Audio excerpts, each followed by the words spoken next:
हाय, India watch में आपका स्वागत है। हज़ारों UPSC aspirants, serious aspirants UPSC exam cycle में फँस जाते हैं। उसके वो चक्रव्यूह में फँस जाते हैं, जिसमें वो 6 to 7 years of their 20s which is prime of their lives वो डिवोट करते हैं एंड सैडली काफ़ी बार उनको खाली हाथ इस प्रिपरेशन से निकलना पड़ता है। इस वीडियो में हम यही देखेंगे that how to avoid pitfalls of UPSC exams cycle. We will look into the dynamics of UPSC exam cycle. In this, we will look at that what should be the level of preparation before entering into the UPSC exam cycle. We would also look into the what should be done between prelims and mains. We would look at when should you start the UPSC exams preparation. We would also look at that when should you get out of the active or the full-time UPSC preparation. We would also look at the how much time is required to crack this examination. And last but not the least, we would look at the consequences of entering the exam cycle under prepared. अगर आपको हमारा content relevant और अच्छा लग रहा है तो please हमें मोटिवेट करें bye liking, sharing and subscribing and please use the comment sections for feedback, queries and suggestions. Thank you. And we will learn कि when with what level of preparation should you enter the exam cycle of UPSC exam. तो हम देखेंगे कि on the eve of preliminary exam कि आपका क्या level होना चाहिए प्रिपरेशन का। जनरली क्या होता है कि जो मोस्ट ऑफ द एस्पिरेंट्स हैं वो प्रीलिम एग्जाम से पहले they are comfortable only with the 3 papers that is general studies 1 to 3 because preliminary examination में जो है इन 3 जो सब्जेक्ट्स की नॉलेज से आप निकाल सकते हैं बिकॉज इसमें ऑप्शनल का जो है नॉलेज की आपको ज़रूरत नहीं होती, ना ही आपको GS4 की ज़रूरत होती है। तो मेजॉरिटी ऑफ द एस्पिरेंट्स उनका जो स्टार्टिंग में प्री फोकस ही होता है, they enter the exam cycle with the knowledge of GS1 to 3 only. और उनका जो ऑप्शनल होता है एंड द GS4 होता है वो लार्जली अनएड्रेस्ड ही होता है, जहाँ उन्होंने सिर्फ मे बी कोचिंग ली होती है, they haven't grasped the subject properly. तो so this is a recipe for disaster, like unfortunately, because even if you clear the prelims, आपका जो है मेंस एग्जाम में जाके बहुत धुलाई होती है आपकी। तो it's almost like an attempt wasted and the time wasted. We'll see कि आपका क्या लेवल होना चाहिए, क्या प्रेपरेशन लेवल होना चाहिए on the eve of preliminary exam. तो उसमें जो पहला एस्पेक्ट है that is the syllabus coverage. ठीक है, वो आपका सिलेबस कवरेज है जिसको हम वर्टिकल लर्निंग भी बोलते हैं। वो आपका पूरा GS1 to 3 और ऑप्शनल का पूरा कंप्लीट होना चाहिए। देखिए इट्स ऑफ कोर्स कि ये तो it's a common understanding regarding UPSC कि इसका सिलेबस कभी खत्म नहीं होता। एक हद तक ठीक है पर एक हद तक गलत भी है। ठीक क्यों? बिकॉज जो इसमें सारे सब्जेक्ट्स हैं वो दे हैव इनफाइनाइट डेप्थ कि उसको पूरी कॉम्प्रिहेंसिवली पूरी डेप्थ में कवर करने में अगर आप चले जाएंगे तो प्रोबेबली आपका कभी ये सिलेबस खत्म नहीं होगा। बट एक जो बेसिक अंडरस्टैंडिंग होती है, जो प्राइमर होता है, मतलब सभी टॉपिक्स का, वो जरूर आप कवर कर सकते हैं और वो आपको जरूर कवर करना है on the eve of preliminary examination. और जो दूसरा एस्पेक्ट है which is the language proficiency. आप लैंग्वेज पे प्रोफिशिएंसी आपका ईव ऑफ प्रिलिमिनरी एग्जाम तक हो जाना चाहिए। You should be very very much confident in your language, both reading and writing, especially writing. Okay. And the third aspect is that you have your notes or you have your study material all organized. आपने पूरा ये syllabus के हिसाब से map कर रखा है, syllabus के हिसाब से आपने इंडेक्सिंग कर रखी है। लाइक आपको हर टॉपिक पता है कि अच्छा मैंने ये कवर्ड किया हुआ है और उसका सिलेबस और उसका जो मटेरियल है, I have the requisite material on it, और वो एकदम मेरा अपने मेरे टिप्स पे है। Like not the content, tips पे है कि आपका like you know where that specific topic is, आपका माइंड में मैप हुआ है, अच्छा कहाँ पर है वो, राइट? और आप you have gone through the note making aspect, because we do suggest that while you are reading, while you are covering your syllabus, आप parallel ही उसके like notes बनाते रहें. Like I will repeat कि notes जो हैं, it's not a one time process, it's an iterative process. आप काफी repetitions में जाएंगे, आपके जो notes जो हैं, like it will take shapes, it will take shape throughout your preparation till the eve of your mains examination. इस level की तैयारी से आप enter करें exam cycle. So this brings us to the next part कि when should you start the preparation? Well, the answer to this question is right away. जब आपने decide कर लिया है कि आप इस एग्जाम को देना चाहते हैं, like can be in whatever stage, like hopefully that you are in your college. अगर आपको तभी रियलाइजेशन हो जाता है, so like you start right away preparing for this examination. The trickier question is that how long you have to prepare for this examination. तो हम full time preparation को कितना टाइम दें, पे हम अभी चर्चा करेंगे. तो दिस डिपेंड्स कि आप जब when you are entering your full time preparation, तब आपकी फाउंडेशन क्या है, आपको कितना टाइम लगेगा फुल टाइम प्रेपरेशन को, आपको कितना टाइम देना है, दैट डिपेंड्स ऑन इट. अगर आपकी फाउंडेशन जो है स्ट्रांग है, आपका जो मतलब आपने जीएस की फाउंडेशन पहले ही कवर कर रखी है, और आप अपने जो ग्रेजुएशन सब्जेक्ट है उसी को एज अ ऑप्शनल सब्जेक्ट भी अगर आप लेके चल रहे हैं, और उसमें भी आपको मतलब ठीक ठाक कॉन्फिडेंस है कि आपने कॉलेज में अपनी पढ़ाई अच्छी की है, राइट? तो then you are in a very comfortable good position. तो आप जो है मतलब एक साल जो है तैयारी फुल टाइम कीजिए, then you give your pre. ठीक है? एंड तो एक साल आपका पूरा एग्जाम साइकिल को लगेगा, तो आपको मतलब फुल टाइम में 2 साल देने पड़ेंगे. ये तो फर्स्ट केस है. ठीक है? सेकंड केस है, सेकंड इसका एक्सट्रीम केस है. ठीक है? कि जिसमें आपकी जो फाउंडेशन है, आपने अपनी फाउंडेशन बिल्ड नहीं की हुई, राइट? आप ने जीएस की फाउंडेशन भी नहीं की हुई, और जो आप ऑप्शनल है वो भी you are opting different than your graduation subject. Then उसमें आपको लाइक प्रीलिम्स के पहले कम से कम 2 साल देने पड़ेंगे, और 1 साल फॉर एग्जाम का साइकिल, तो कुल 3 साल हो गए. ये इसलिए बिकॉज जब आपका फाउंडेशन स्ट्रांग नहीं है, तो आपका आपको काफी मेहनत करनी पड़ेगी. Like you will struggle initially in reading as well. आपको कॉम्प्रिहेंशन में भी प्रॉब्लम आएगी, you will be going very slowly initially. And उसमें आपको लाइक जो है ऑप्शनल जो सब्जेक्ट है वो भी फ्रॉम द स्क्रैच आपको स्टार्ट करना पड़ेगा. ठीक है? तो मिनिमम 2 साल चाहिए, 1 साल almost like foundation, GS foundation के लिए, और 1 साल आपको ऑप्शनल को तराशने के लिए. ठीक है? और ये हो गए दो एक्सट्रीम केसेस. जो मिडल केसेस हैं, जा तो अगर फॉर एग्जांपल आपने आपने अपना आपका ऑप्शनल तैयार है. ठीक है? आपका फॉर एग्जांपल अगर आप इंजीनियरिंग के स्टूडेंट हैं, आपने जो अपना ऑप्शनल तैयार करके रखा हुआ है, बिकॉज आप मे बी गेट की भी तैयारी कर रहे थे, मे बी आईईएस की भी तैयारी कर रहे थे, और वही जो आपका है मतलब syllabus you are going for UPSC as well. ठीक है? तो इसमें आपको सिर्फ you have to build foundation in the GS. Then आप जो है 1 साल है प्री के पहले 1 साल आप पढ़ें, देन 1 साल आप एग्जाम को दें, 2 साल. तो इसमें कुछ ना कुछ रैंक तो आप ले बैठेंगे. इट इज मिडिल, मतलब जो पहला हमने केस सिनारियो जो डिस्कस किया है, उससे उसके जितना अच्छा नहीं है, क्योंकि पहले के सिनारियो में तो यू कैन पहले अटेम्प्ट में आप आईएएस बन सकते हैं. तो ये दिस थर्ड के सिनारियो में इट्स स्टिल ऑप्टिमिस्टिक. फिर भी आप अच्छा खासा लीड लेके बैठे हुए हैं, आपने ऑप्शन अपना तैयार करके रखा हुआ है.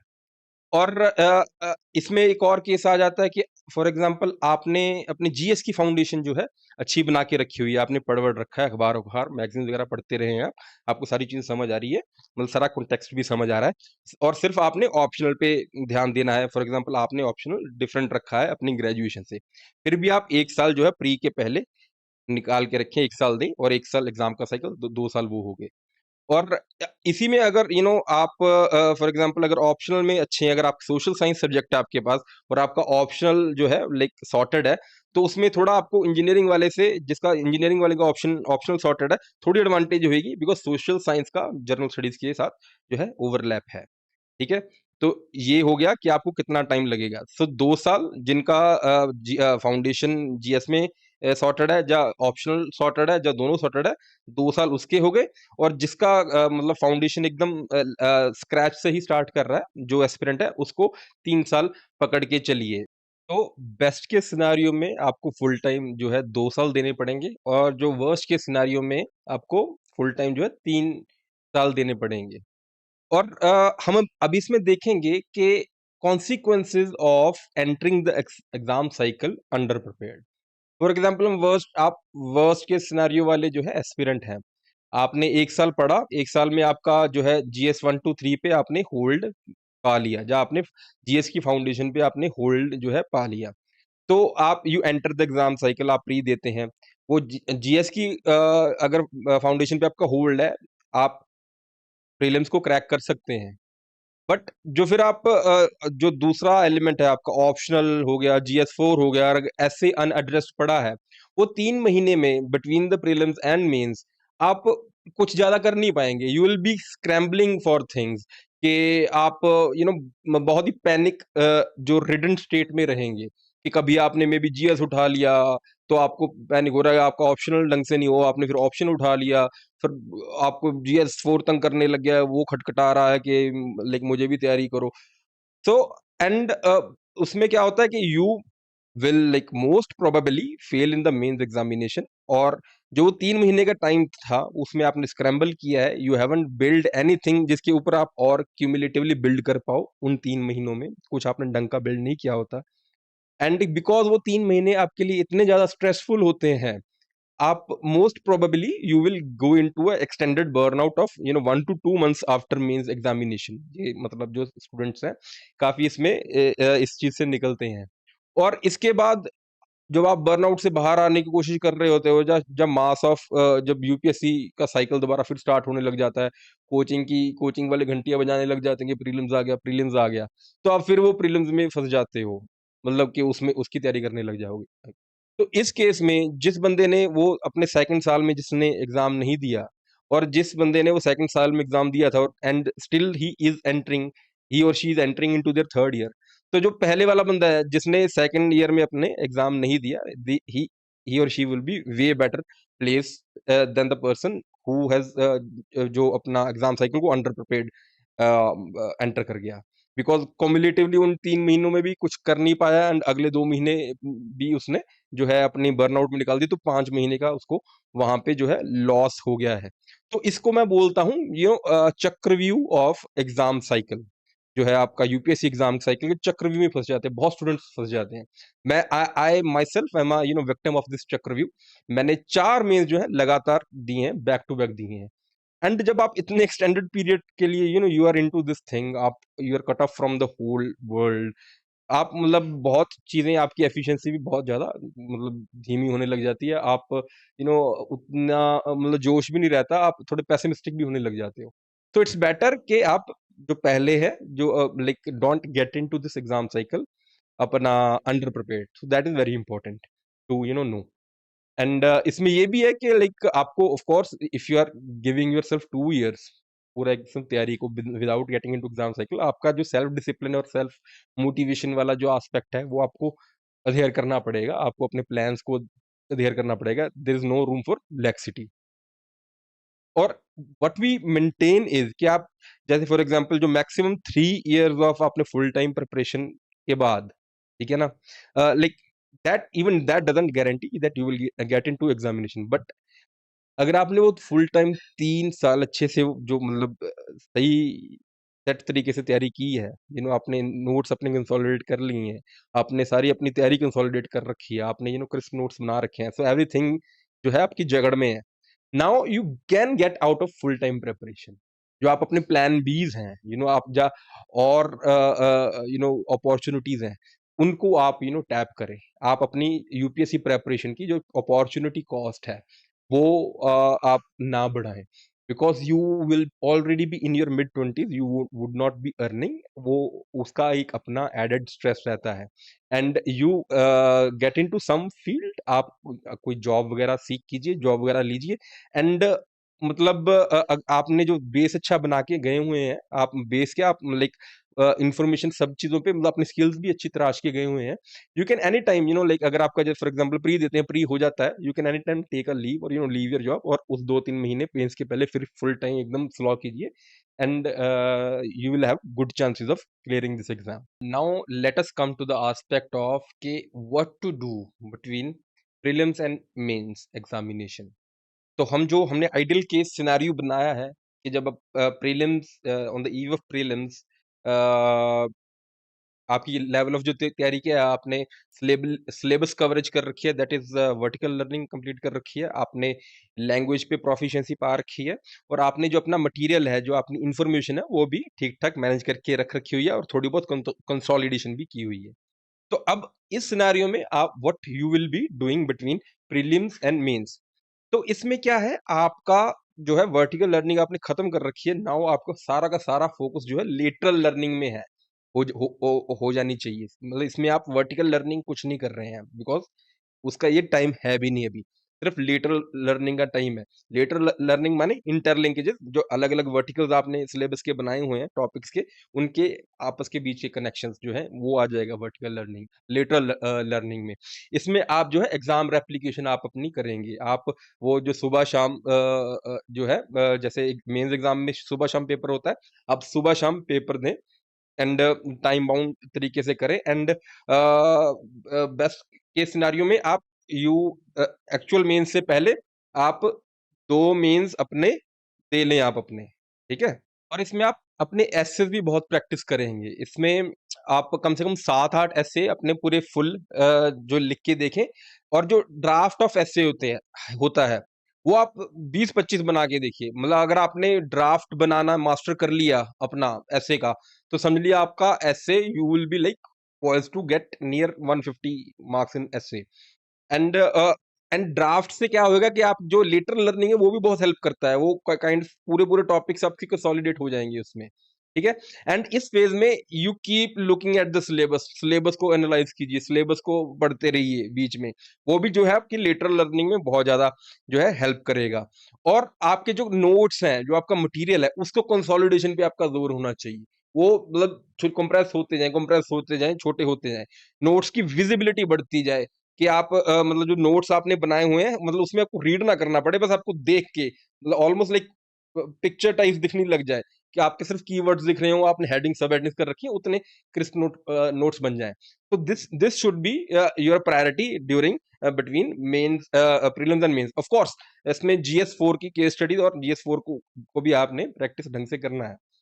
और हम इसमें फॉर एग्जांपल अगर इफ यू फाइंड योरसेल्फ कि आपने अंडर प्रिपेयर्ड आप एंटर कर ही गए हो एग्जाम साइकिल, ठीक है, आपने आपका सिर्फ GS 1 to 3 पे कमांड है और आपने प्री निकाल लिया और उस स्थिति में आप आ जाते हो, उसमें आपको क्या करना है?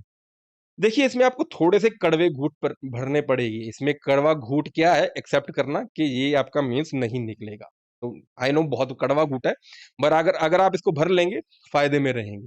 तो इसमें आप क्या कीजिए कि जो आप ऑलरेडी जो चीजें कवर कर रखी हैं, फॉर एग्जाम्पल आपने जीएस अगर कंसोलिडेट किया हुआ मतलब जब जीएस के ऊपर आपने अपनी होल्ड बनाया हुआ है, तो आप जीएस को कंसोलिडेट करें उसमें, राइट? लेटरल लर्निंग अपनी जीएस में बढ़ाएं और इस दौरान आप GS 4 और GSA भी ठीक कर सकते हैं, बिकॉज उनको इंक्रीमेंटल और थोड़ी सी अगर अच्छे से टारगेटेड एफर्ट्स हो, आपको रिजल्ट्स उसमें मिल जाएंगे।